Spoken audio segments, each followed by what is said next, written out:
दूध के दाम बीते एक साल के भीतर 10 रुपए बढ़ गए हैं। इसका असर मक्खन और घी पर भी पड़ा है। दूध की महंगाई दर जहां इस वक्त करीब 5% है, वहीं मक्खन और घी के दाम 18% तक बढ़े हैं। इसी के चलते देश भर की दूध कंपनियों और फेडरेशन के साथ एक बैठक करके सरकार दूध की कीमतों को स्थिर करने में जुटी है।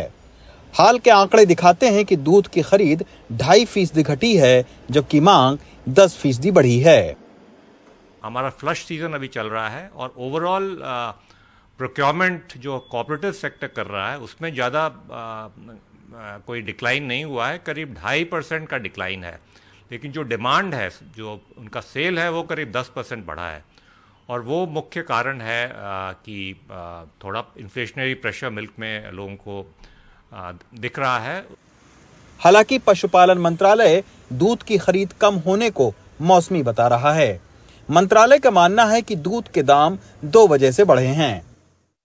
कोविड के दौरान दूध काफी सस्ता बिका, जिससे मांग और आपूर्ति की चेन प्रभावित हुई। दूसरा कारण यह है कि हाल के दिनों में चारा करीब 25% तक महंगा हुआ है। कोविड के समय जो हमारे इन्वेस्टमेंट थे डेयरी सेक्टर में, वो कम हो गए थे, क्योंकि उस टाइम में एक ओवर सप्लाई का सिचुएशन आ गया था due to lack of demand. अब कोविड के बाद जो ओपनिंग हुई उसके दौरान काफ़ी डिमांड बढ़ी और सप्लाई उस लेवल तक उसको रिस्पॉन्ड नहीं कर पाया।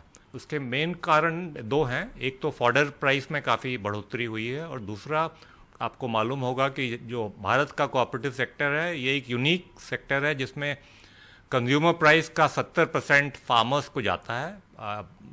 बाकी अगर हम ग्लोबली देखें, विश्व में 30 to 40% से ज़्यादा नहीं जाता है फार्मर्स को।